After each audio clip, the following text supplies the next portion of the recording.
move on. So our next presenter is Chelsea Yan, who will be telling us about dissecting corporate culture using generative AI, insights from Analyst Reports.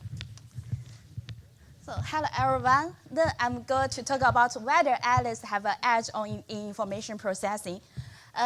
First of all, I want to thank the conference organizers for including our work in this great program. My name is Chelsea. I'm a PhD student from UBC. I'm very excited to discuss the topic on dissecting corporate culture using generative AI, insights from Analyst Reports. This paper is a joint work with Kai, Feng, Rui, and Tengfei, and Feng and Tengfei are also in the audience. So since the cultural revolution began a decade ago, researchers have gained a better understanding of corporate culture through venues on corporate websites, through surveys or interviews with executives and employees, and also from earnings conference calls, employee reviews, and job postings. And also other research use proxies for the corporate culture, such as CEO cultural heritage, as well as corporate floors.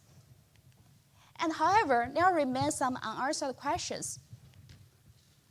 So these insights about corporate culture are from the corporate insiders. Then do capital market participants share the similar view as the corporate insiders? And the second, do corporate culture affect stock prices? In our paper, we try to make progress on these questions by applying generative AI to big data. Specifically, our paper asks the following open-ended questions from the vantage view of sell-side equity analysts. So first, what kinds of cultural values prevail in modern corporations? We might think, oh, it's really hard to measure corporate culture at the firm level. And second, what events, people, and systems shape the corporate culture? There are some papers have documented some links, but there is no systematic view about this.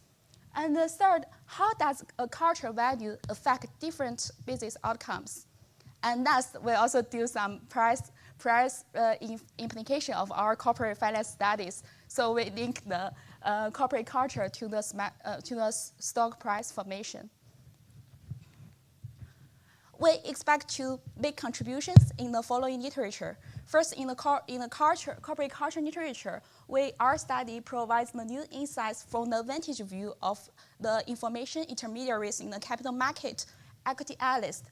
And their insights could have facilitated a better understanding of the mechanisms through which corporate culture affect business outcomes, with its implications to management.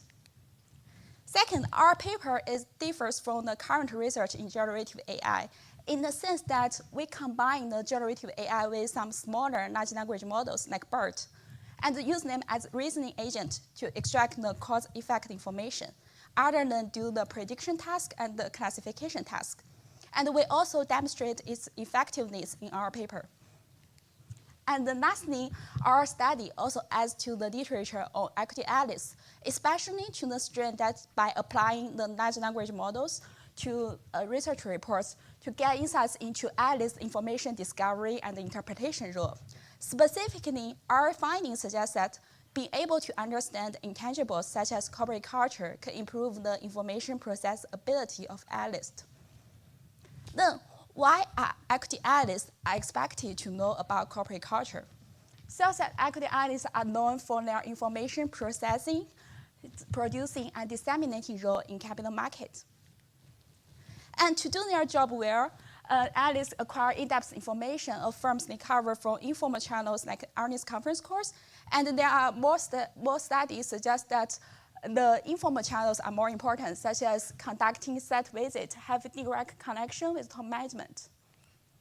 And prior work also shows that analysts have in-depth non-financial information about the firms they cover, such as the management quality and corporate innovation.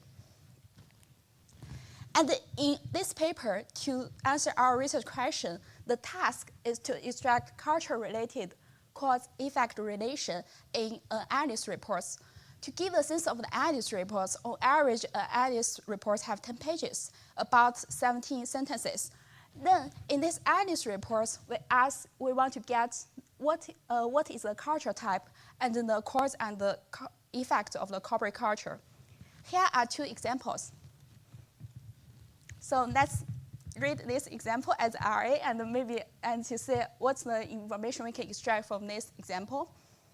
So it's basically say that ARG is led by a scrappy entrepreneurial culture bred by its founder and CEO.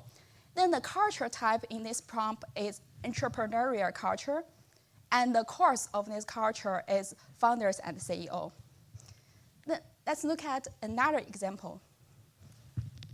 This is also from the Analyst Report. So JCPenney's CEO gave us a concrete reason why culture matters to the bottom line. Frontline employees are handling the inventories, which are one of the biggest asset categories at most retailers. Then the culture type here is people-oriented culture, and the consequence of this culture is the bottom line. We apply the generative AI to do this task due to its emergent abilities. So the models employed in our studies has about 1,000 times more parameters compared to the traditional BERT models.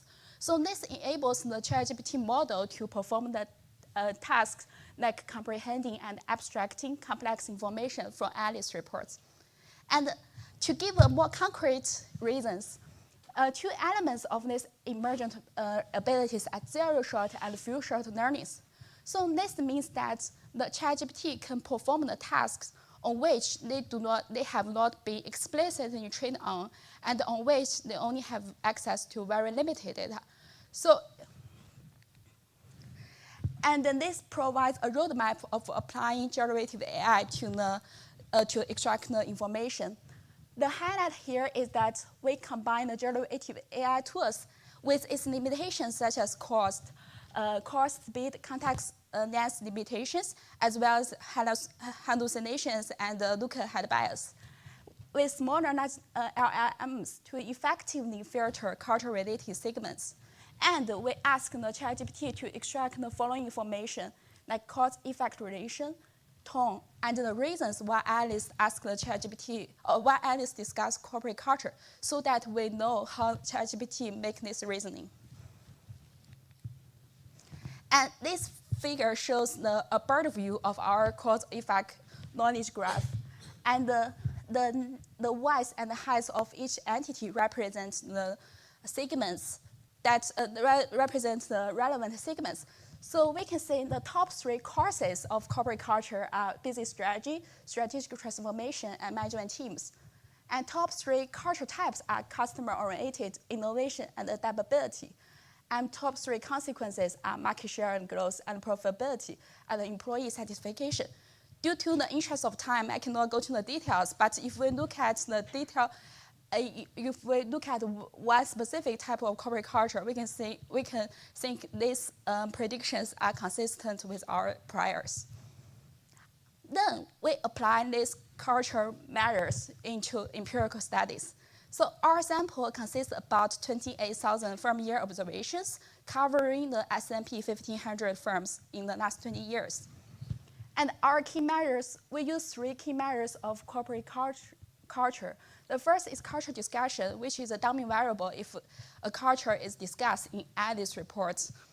And the second is number of venues, which is the scope of their culture discussion, like the number of cultural venues have been discussed for this firm. And we also ask ChatGPT to classify each segment as negative, neutral, or positive. And then we have the tone measure, which is the average tone of culture-related segments in Analyst. And we also match each report to Analyst identity and to get the Analyst characteristics from Capital IQ ABAS, and also Analyst research output from ABAS and CRISP. And in these summary statistics, about 42.5% of the firm-year observations have at least one culture-related discussion. On average, 2 out of 10 cultural values are discussed in Analyst Report in a year. And the average tone of cultural discussion is positive. And if we look at this statistic in another way, is that about 33% of the cultural discussions are negative. However, there are two concerns. The first concern is that analysts might just repeat what they have heard from the earnings conference course. And the second concern is that analysts have a lot of cultural discussions in their reports. However, these discussions have no insights. They just copy and paste all the cultural discussions in all the reports. To address this concern, we have 2 steps. First, to address whether analysts just repeat what they have heard from the earnings conference call, we split our sample into from years with earnings conference course versus from years without earnings conference course. And surprisingly, we find that analysts pay more attention to culture, especially in from years without course. And this suggests that analysts are not simply repeating what they have heard from the executives. Then we focus on the from years with earnings conference course, and we split the sample into the sample in which executives have in-depth discussion of corporate culture versus the sample without. And we find that analysts are more active in from years when executives discuss the most about the corporate culture. And this suggests that analysts have unique views of corporate culture. And then we have the from year analysis to associate some firm characteristics with culture discussions. So we first find that analysts discuss less about corporate culture if this firm has less institutional ownership and a higher board independence. And analysts discuss more about corporate culture if there are some significant corporate events such as mergers, acquisitions, and management turnovers. And these are consistent with prior literature. And we also construct the culture measures from the earnings conference course, and we also get the culture measures by applying from the Glassdoor, from the employee's perspective. And we show that there are positive association between executives, employees, and analysts discussing corporate culture. So this is new in the literature. And then this regression is at the from analyst year level, and the first 3 columns we use the firm times year fixed effect, and then the last 3 columns we include the analyst fixed effect. So what we are comparing is that the analysts covering the same firm. And we find that analysts who are female, who have more firm and general experience, and who are affiliated with large brokers are more likely to discuss corporate culture. And we also find that analysts with a longer horizon and more general experience, more industry coverage, have a wider scope of cultural discussion. So this suggests that analysts might get the information from the peer firms when they discuss the focal firms. So far, we demonstrate that analysts' insights differ from corporate insiders' view of culture. So we next examine the relation between culture and price formation. The key variable of interest are ChatGPT's classification of sentiment in culture-related segments. So just to remind, the tone is the average tone of culture-related segment in analyst reports in a firm year. This analysis is at the report level, and we have the firm times year fixed effect and the analyst fixed effect. So what we are comparing are among the reports that are written by the same analyst for the same firm in the same year. And we find that a change in culture tone from negative to neutral or neutral to positive result in about 2.7% increase in the probability of upgrading their recommendations, and also a 1.4 increase in target price forecast. And for comparison, we also calculate the tone in the reports that excluding these culture-related discussions.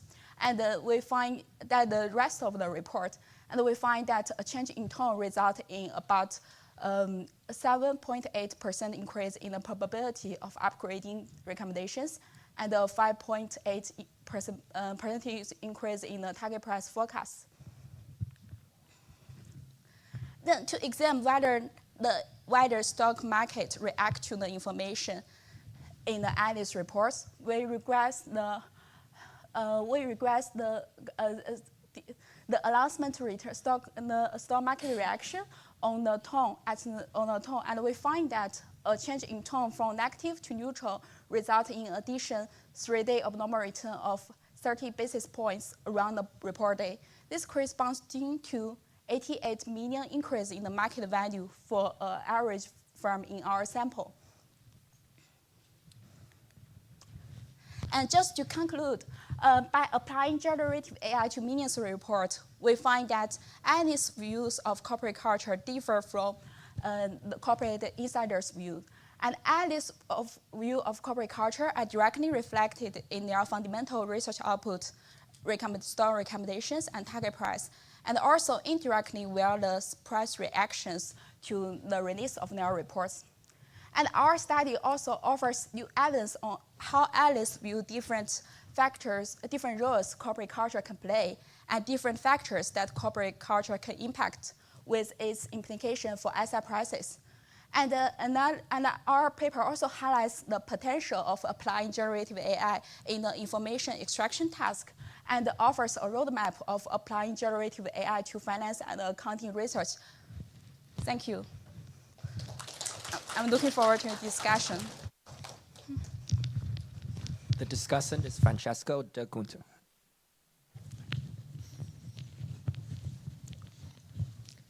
Great, so let me thank the organizers very much indeed for having me discuss the paper. And also I'm sorry that I come after the fantastic discussion by way earlier, so I will never be able to fill the shoes, but I definitely, my first suggestion for the authors is to really think about all that Wei also said for the previous paper. As you can see, there is a lot of overlap in the aims of the two papers.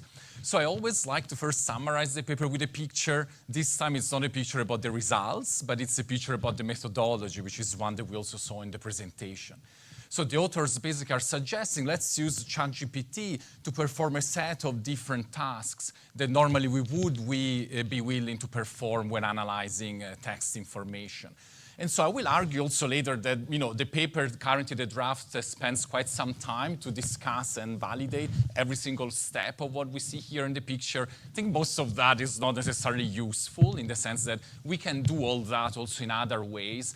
What's really crucial is the very last piece, which is the fact that in this case, ChatGPT can allow us to interpret cause-effect relationships in the data. So that's really something, as we will see later, that other methods we have, I believe, as of now, don't really allow us to do as well. So the authors show that they can measure cause and effects, in this case in the application of cultural values in corporations, and also that this correlates with sort of information and data that is simultaneous, such as analysts' own recommendations in the same reports. So let me stress also here, when we look at economic findings, for example, relative to the earlier paper, we are not trying here to predict or to forecast future performance. So this look-ahead bias issue potentially, we don't necessarily have to respond on that.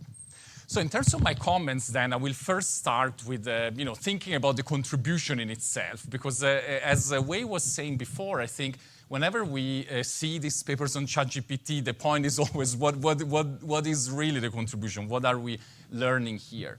So let me go straight into that. I think so far the draft kind of includes or discusses three potential contributions. The first time is, it's the first time ChatGPT is used as a reasoning agent. So somebody who's not just mechanically learning from the information based on the initial program.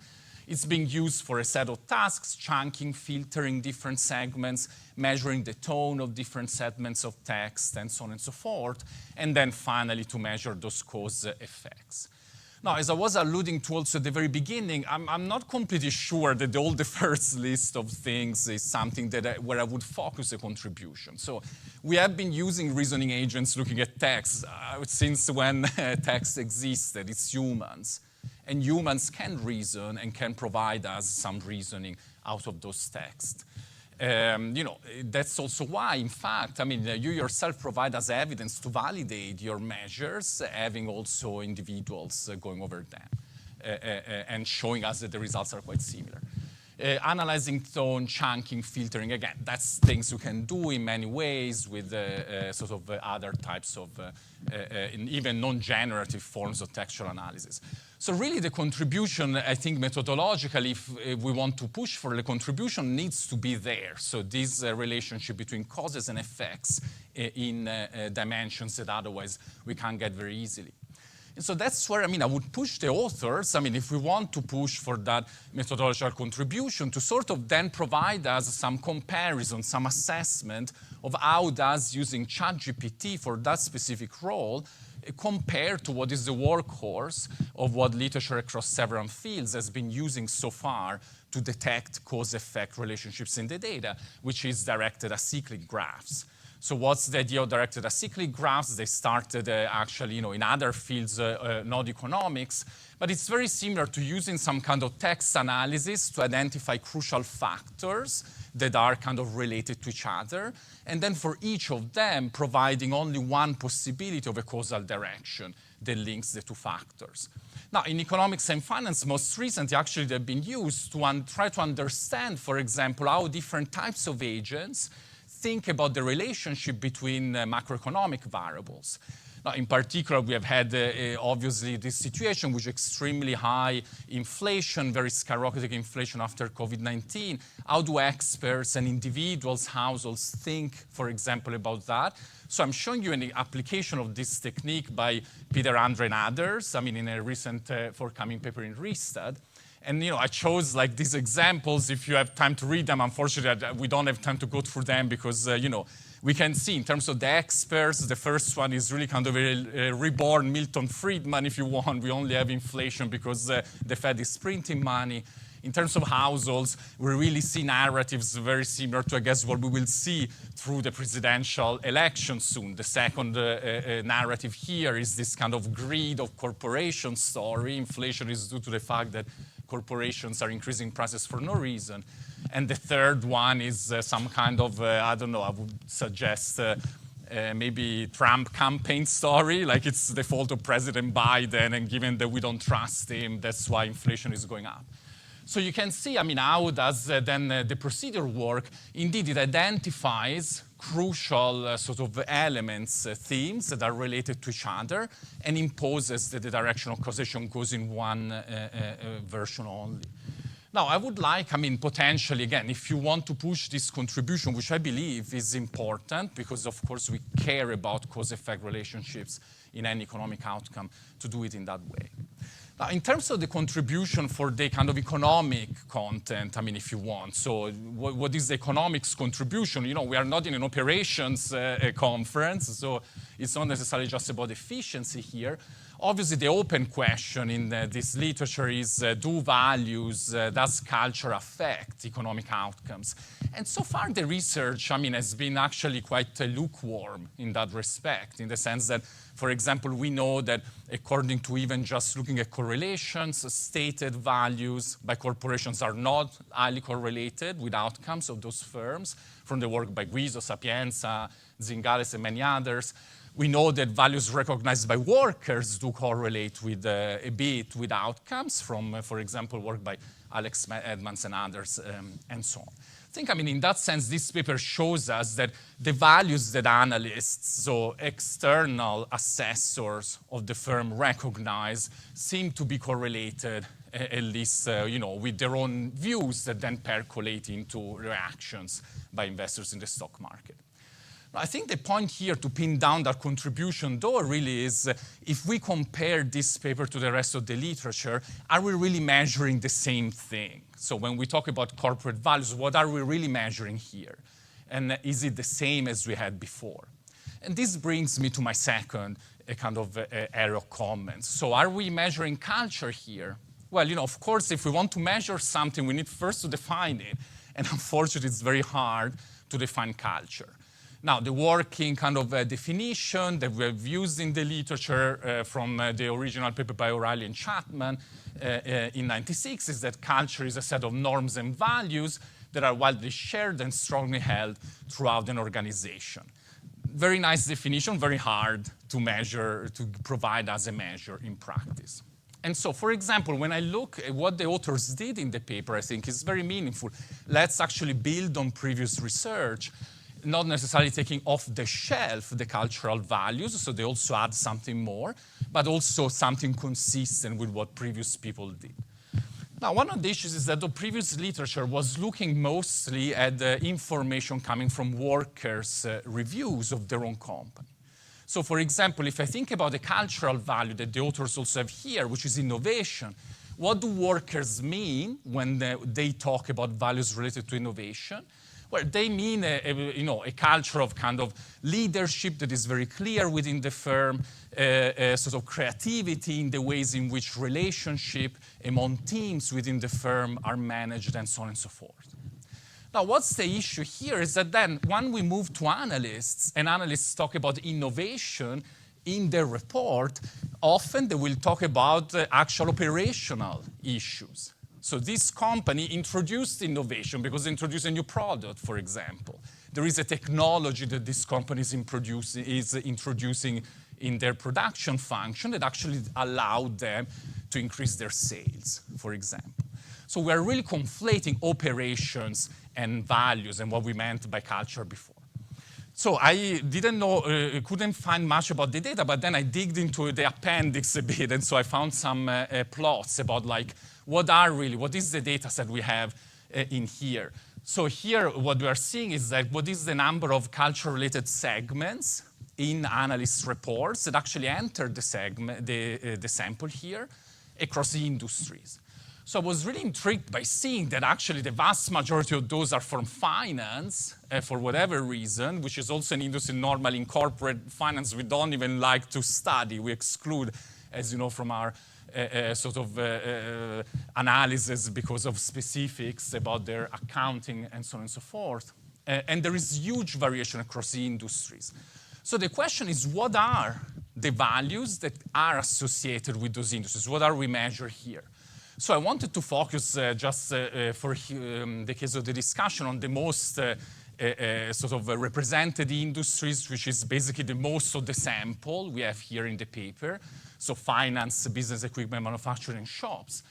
Like in the next picture, what I show you still based on the appendixes, what are those values that are so highly measured within those industries? And so if you look at finance, for example, what really comes to the eye is like this kind of, sanded colored group of values, which is what we call here risk control. So what are these risk control? Well, it's often the discussion about the banks and how banks are actually controlling for their risks. And so within finance, a bank that has higher or lower tier 1 capital, for example, we compare banks that have risk assessments, risk policies, operations that actually lead to lower likely to face risks. What about manufacturing business equipment? It's innovation, the dark green one, which, as I mentioned earlier, so also captures the fact that those firms are introducing new products, they have new technologies. So in what sense is that culture rather than being operations? And also when we think about shops, customer-oriented, and so on and so forth. Now, if I pick the ones that here I would undoubtedly believe are related to cultural values, or what we consider cultural values, such as integrity, teamwork, people-oriented, they're all very, very marginal. So, for example, teamwork is the brown here at the very end. Integrity, which is a value that in these cultural papers has always been mentioned, Edmonds and others, Guizot, Zingales, and so on and so forth, the orange one is barely ever mentioned, so it barely is part of the sample. So what I really suggest here, of course, then looking at observables, comparing only firms within the same industry doesn't necessarily help much here, because again, we are comparing a bank that has better risk policies and a bank that has worse risk policies, and not necessarily related to culture. So first of all, I would ideally like to see the analysis repeated, but only focusing on those cultural values that we can more likely and more plausibly say are not capturing operations or unobserved regarding to product development and so on and so forth. And also ideally, providing more information in the appendix or online regarding exactly what are these phrases, these texts that belong to every single one of those values you're suggesting. So I'm basically almost out of time. The very last thing I wanted to mention, so also something that actually is in the paper, but very, very buried somehow and not discussed very much, which I thought it was extremely exciting.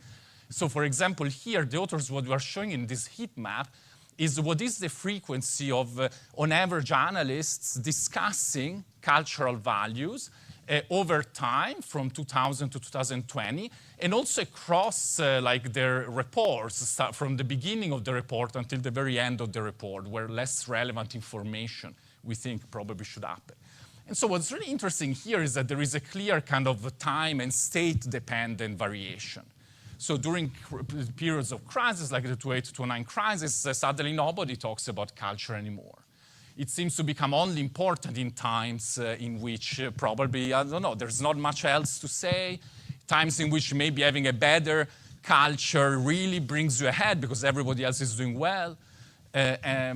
For whatever reason, I mean, I think it would be really great to actually potentially dig deeper into something like that, because that's really an economic contribution that would sort of add to whatever this literature has been doing so far, which is usually just one-off measures of culture at one point in time. All right, so thank you very much. I'm already out of time, so thank you very much for the chance to discuss the paper.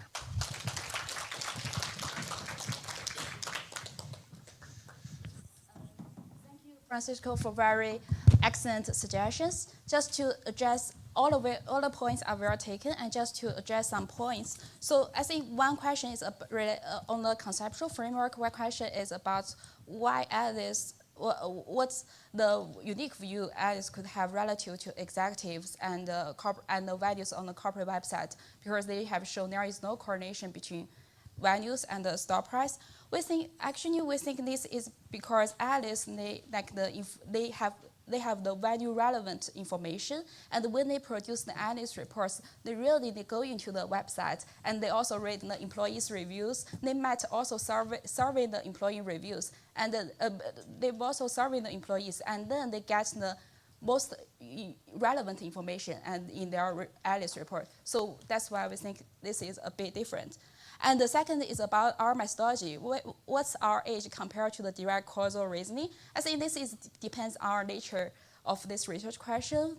We ask the ChatGPT to do a very open-ended question, like we do not have, this is unsupervised learning. We do not pre-specify the courses or the culture type or the consequences of the culture. We just ask them to summarize, and then we do this colonization. I think but I think at the beginning point, we cannot directly apply the method you mentioned, but it's definitely a good point to compare our performance relative to their performance, since we already get these culture types. And about the do analysts mean the same when they talk about innovation? Or I think we really care about these things, so we did a lot of steps to make sure this segment is really culture related.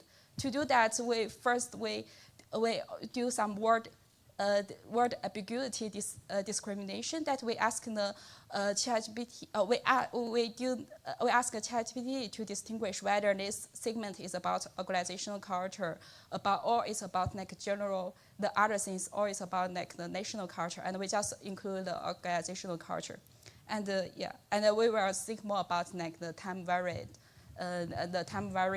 matters across our analyst reports. Thank you. So I think we have time for some questions.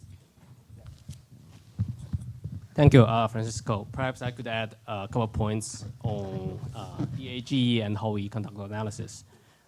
So this is how I perceive how our work compared with DAG literature. Our work does not really contradict what the DAG is doing, but to build a DAG, you need theory and assumptions, which nodes point to which node.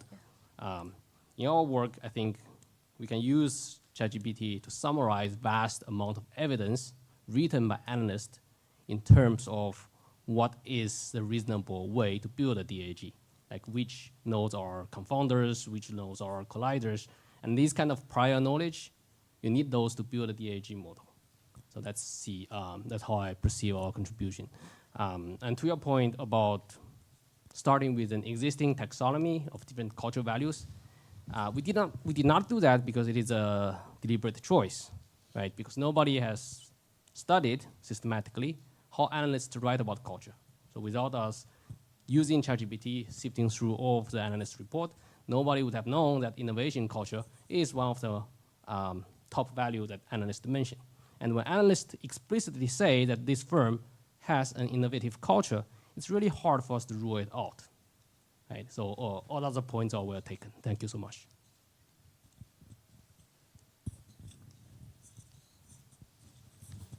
So I have a question about the source material that you're using. For people in analyst literature or for people outside, I think it's well known that analyst reports tend to be biased in nature, and because of that, are you worried that the way they discuss corporate culture could also be tinted? I think that this is a good comment. I think it could happen that they might cater to the management teams. But on one point, we think this could bias us against finding any results because they just do the cheap talk or they just have some value irrelevant information. No, maybe they bias the way they discuss. They change the way they discuss the corporate culture to fit their, for example, target price or recommendations, which are biased. Yeah, but in their stock market price reaction, this could suggest that the stock market could recognize the information from the culture. It's different. First, we say whether the culture discussion could affect their fundamental research, and then we say whether the stock market can recognize this information.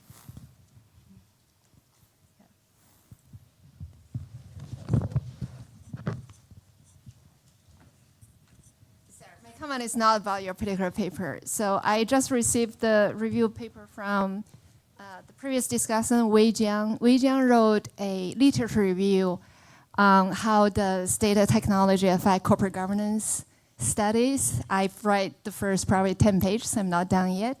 But I think that's probably, from my understanding of Wei's research and her public lecture in my institute, is probably some piece everybody would want to read, because there she discussed potentials of using this new technology and some problems we should be aware of, including how corporations disclose their information when they know that machines are learning to their information disclosure. Yeah, thanks. Maybe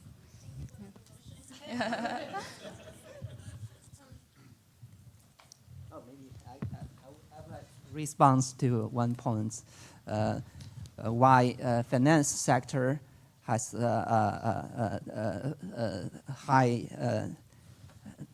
has a lot of discussion about corporate culture. So I met a Federal Reserve banker a couple months ago. He told me that New York Federal Reserve hold a banking culture conference every year.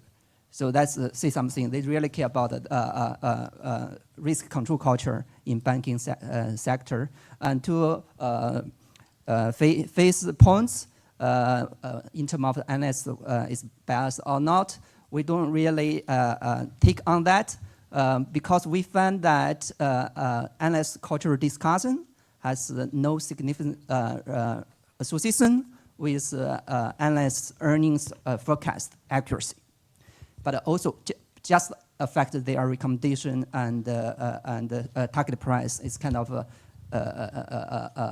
sentimental effect in this stage. We will look further in next stage. Thanks. Yeah. Okay, so thanks for the spirited discussion. Now it's time to discuss during coffee break.